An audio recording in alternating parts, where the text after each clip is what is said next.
تندیے باد مخالف سے نہ گھبرا اے عقاب، تندیے باد مخالف سے نہ گھبرا اے عقاب،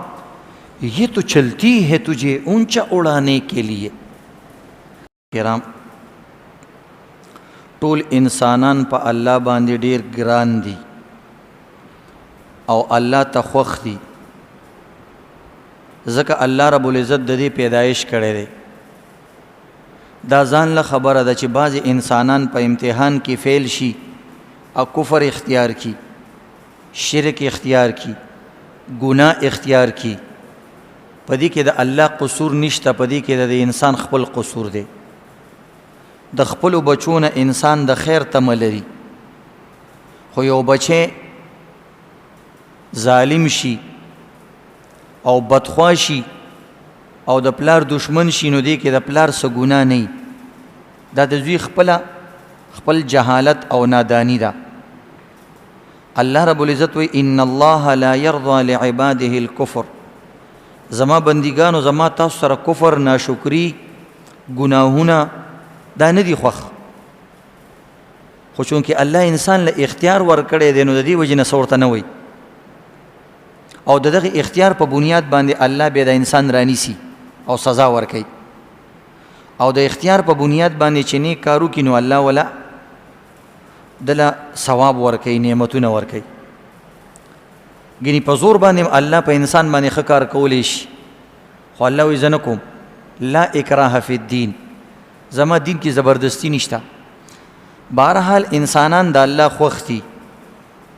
خو انسانان کمزوري دي، کله ناکله د هغوی خپل منځ کې جنگ جګړه راشي، اختلاف راشي او حالات خراب شي، بحث مباحثه راشي. نو دې حالاتو کې موږ له څه کول پکار دي؟ موږ له پکار دا دي چې موږ او تاسو یو درېمګړی انسان د هغوی اصلاح وکړي. کله انسان د جذباتو شکار شي، کله انسان غوسه ونیسي، کله انسان تخپل قومیت مخې ته راشي، کله انسان تخپل قام قبیله مخې ته راشي، د هغې د وجې نه غوسه وخوري، کله انسان غیرت ونیسي، کله انسان خپل علاقه او خپل گروپ، خپل چې کوم تحریک دی او خپل پارټي ده، هغه مخې ته هغه له راشي، هغې باندې هغه غیرت وکړي. انسان کمزوری دی، نو دې وجې نه بیا بل انسان له پکار دي چې هغه ته دا ور یاد کړي چې داسې مه کوه، او د دوو انسانانو په منځ کې درېمګړی مزید اور بل نه کړي، هغوی اصلاح وکړي. کوم انسان چې د دې دوو کسانو اصلاح کوي دته څه میلاویږي او دله الله څومره اجر ورکوي. نبی علیہ الصلوۃ والسلام فرمایي وی دا یاد لرئ، زما امت به د ټولو نه زیات جنگ جګړې خرابوي. تاسو ګورئ عزتمندو چې چېرته مسلمانان دي خپلو کې نښتي دي، اسلامي ممالک دي خپلو کې یو بل سره نه لګي. زه ممالک خو ډېر لرې خبره ده، د کرکټ مثلا دوه پارټیانې دي یو بل سره نه لګي. اوس خبرو تاسو کتل د دوو اسلامي ملکونو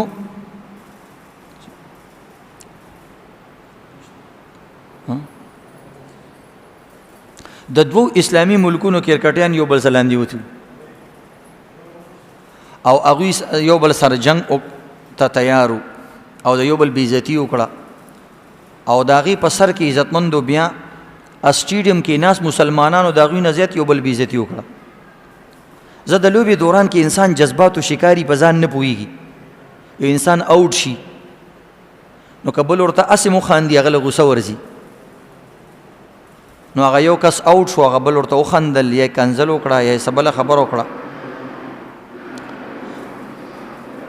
ده ورپسې قاري صاحب اوس دا د دې ټایم نه دی که نه، بس پرېږدی.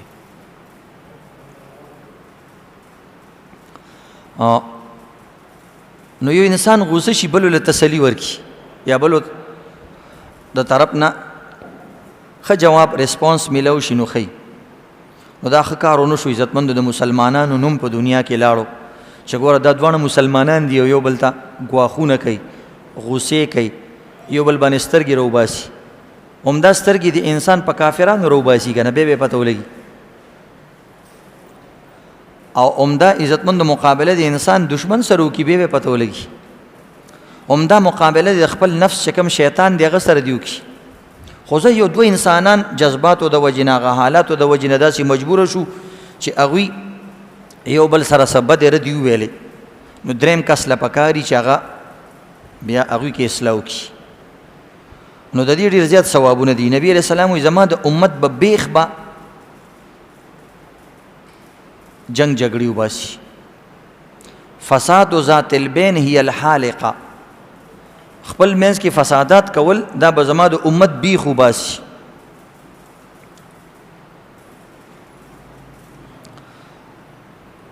او چې کوم انسان اصلاح کوي د اصلاح کوونکي دپاره الله رب العزت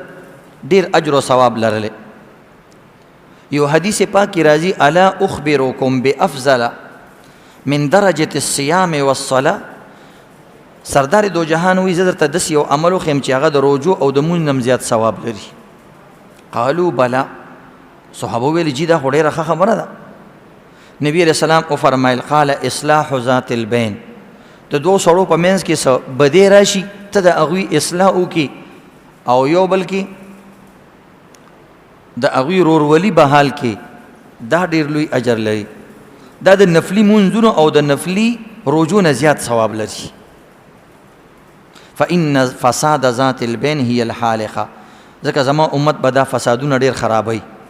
نو چې کوم انسان د دې اصلاح کوي نو دا بهترین انسان دی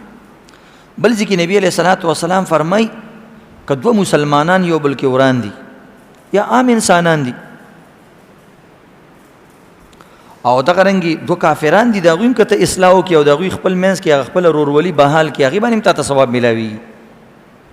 بلکې د دې لپاره نبي علیه الصلاة والسلام فرمایي که انسان لږ ډېر دروغ وویل یعنې د دروغو شکل یې ولا ورکړو خبرې له او قصد او اراده یې د دروغو نه وه صرف د دوو مسلمانانو د ښېګړو اراده یې وه نو نبي اسلام فرمایي لم یکذب من نما بین الاثنین لیصلحه وی چې کوم انسان د دوو اصلاح دپاره دروغ وویل دا هم دروغ نه دي حالانکې د دروغو څومره ممانعت راغلی او مذمت راغلی نبي اسلام ویلي مسلمان هر څه کیدی شي دروغجن نشي کیدی او دلته خپله وی که دې انسان د دوو مسلمانانو د روغې دپاره دروغ وویل نو دا دروغ نه دي نو دې وجې نه عزتمندو بل حدیث کې صفا راځي لیس بالکذاب وی دا دروغجن نه دی هغه انسان من اصلح بین الناس چې کوم انسان اصلاح کوي د خلکو په منځ کې نو دا یو بهتر انسان دی دا نبی اسلام یو حدیث کې فرمای ابو ایوب رضی الله تعالی عنه ته نبی علیہ الصلوۃ والسلام فرمای الا ادلک علی تجارت زه یو بهترین تجارت وخم قال بلا ابو ایوب یا رسول الله دا ډېره ښه خبره ده فائدې خبره ده بالکل راته وخای نبی السلام قال وی فرمایل سل بین الناس اذا تفاسدوا وقرب بینهم اذا تباعدوا دو کارونه کوه دا بهترین تجارت دی یو دا چې کله خلکو کې جګړه پیدا شي نو هغه خپلو سره روغوه دویم دا چې کوم سړي د یو بل نه لرې شوي دي هغوی یو بل ته نږدې کوه دا ډېر بهترین دی عمل دی او دې ته تجارت ویل او بیا ورته الا ادلک علی عمل یرضاه الله ورسوله په دې باندې الله او رسول هم راضي کېږي دا داسې عمل دی چې ته دا کار کې او هغوی یو بل سره راضي کې نو بهرحال زموږ بعض وخت کې عمل وړو کې خو ثواب یې زیات دي بعض روایتو کې چې اصلاح د خلکو کې دې ته صدقه ویلې ده یو انسان صدقې وس نه کېږي خپله غریبي ده نو هغه دا خو کولی شي وی نبی اسلام یو ځل ما ته وویلې ابو ایوب انصاري رضی الله تعالی عنه فرمای الا ادلک علی صدقه یو صدقه درته وښیم چې هر انسان یې ورکولی شي د روپو صدقه هر سړی نشي کولی بعض وخت ستا جیب تا ته گنجایش نه درکوي خو دا هر سړی کولی شي ویل جي دا کومه صدقه ده چې هر سړی کولی شي نبی علیہ الصلوۃ والسلام ورته فرمایي تصلح بین الناس اذا تباغضوا وتفاسدوا وی چې کله فساد راشي جنگ جګړه دوه کې راشي ته پکې صلح کوه دا بهترین عمل دا شان عزتمندو چې کوم انسان د دوه مسلمانانو خیر غواړي او کم مسلمان د دوه مسلمان ښېګړه غواړي او د دې دپاره دا کوشش او خواري کوي دته دوه نعمتونه میلاویږي او دوه خوشحالۍ ورته میلاویږي. نبی علیه الصلاة والسلام وفرمیل من اصلح بین الناس اصلح الله امره من اصلح بین الناس اصلح الله امره واعطاه بكل كلمة تكلم بها اتق رقبة ورجع مغفورا له ما تقدم من ذنبه.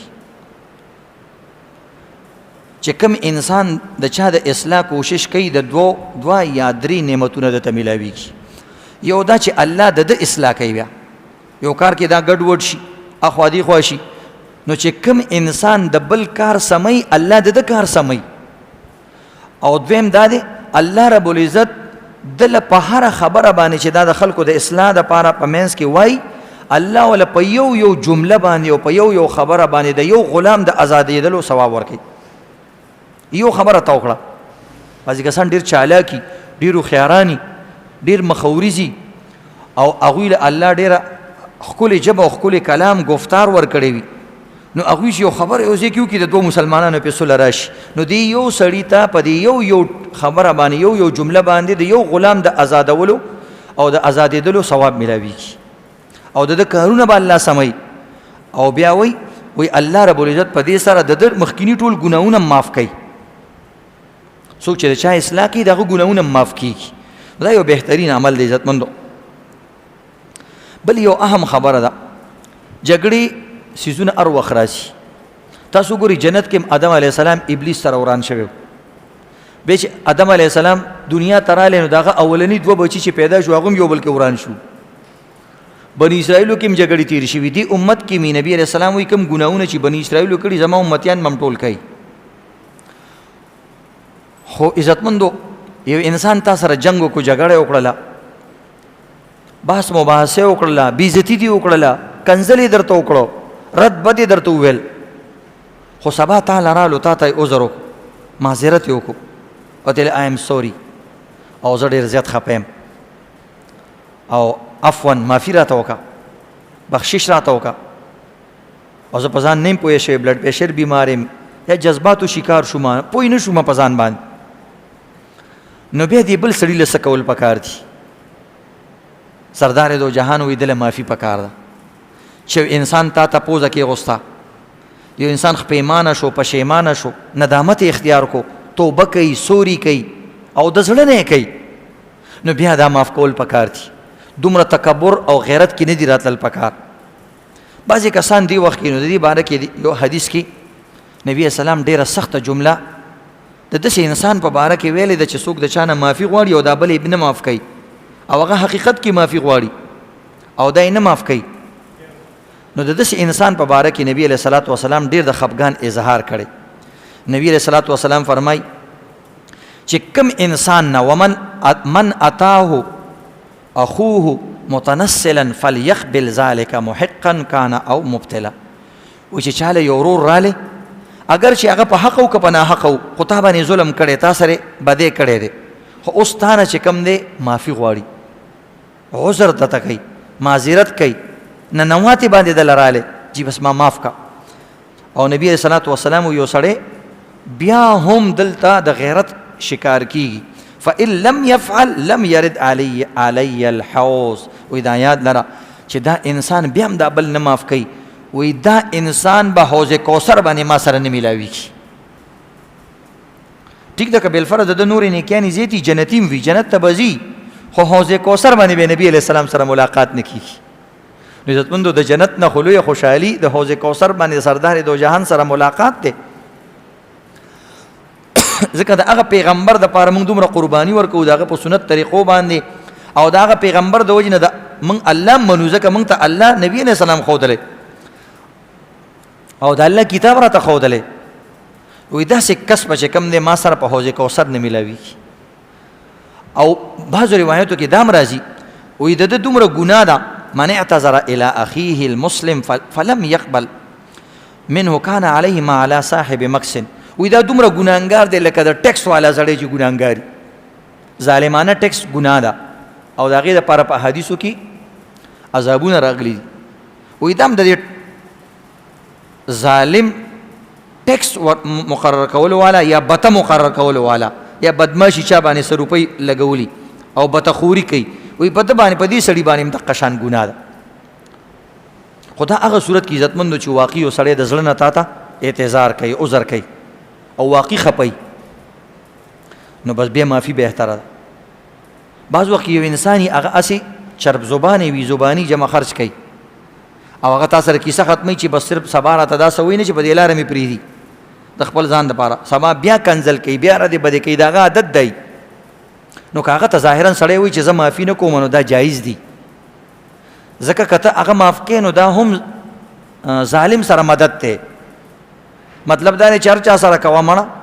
تا ته به خلک معافي کوي، هغه ته نه وروره دا دې ډېر لوی ظلم کړی، سبا په بل چا ظلم کوې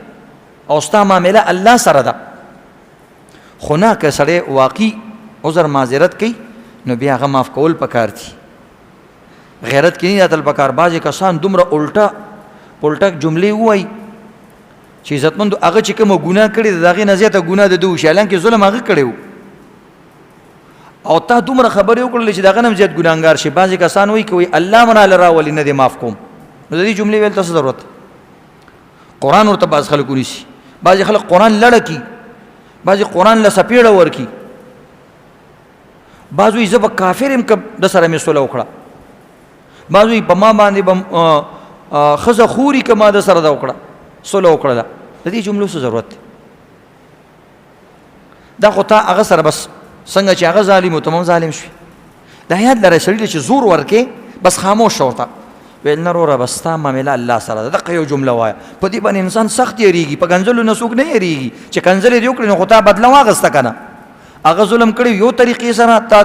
ظلم وکړ بلې طریقې سره، الله ته سړی پرېږده چې واقعي ظالمي او کنی رور دی دی، خور دی ده، مور دی ده، پلار دی، زوی دی، ښځه ده، خاوند دی، ګاونډي دی، ملګری دی او جماعت کې د سره د کلاس فیلو دی او معافي ده نه وغوښتله، نو څنګه چې هغه د اعلی ظرفۍ مظاهره وکړه ته هم د اعلی ظرفۍ مظاهره وکړه، معاف یې کا. نو دې وجې نه عزتمندو داسې کار کول پکار دي. انسان کمزوری در چا نه ګناه کېږي، ظلم چا سره نه دي کول پکار عزتمندو. کوم انسان ظلم وکړي نو فوراً د بل مسلمان نه معافي غوښتل پکار دي، بل ورور نه معافي غوښتل پکار دي. او کوم انسان چې ظلم نه کوي نو د دنیا کې حفاظت کېږي، آخرت کې حفاظت کېږي، د مال حال حفاظت کېږي. یو دی د الله د ذات نه مایوسي نه دي کول پکار. تندیے باد مخالف سے نہ گھبرا اے عقاب، تندیے باد مخالف سے نہ گھبرا اے عقاب، یہ تو چلتی ہے تجھے اونچا اڑانے کے لیے. کله کله باد سیلی راشي سړی ویریږي. نو علامه اقبال یو پرندې ته وایي باد پې رالی هغه ډېره ویرېده چې زه چېرته هلاک نشم. نو هغه ورته ای پرندې د هواګانو نه مه یېرېږه، د هواګانې خو ستا په اوچتېدلو کې او په پروان کې تا سره مدد کوي، دا خو تا نور هم لرې وړي او نور هم دې اوچتوي، تا له ترقي در کوي. مایوسي نه ده پکار. او دا یاد لري د الله یو قانون دی، بلکې د دنیا هم دا قانون دی.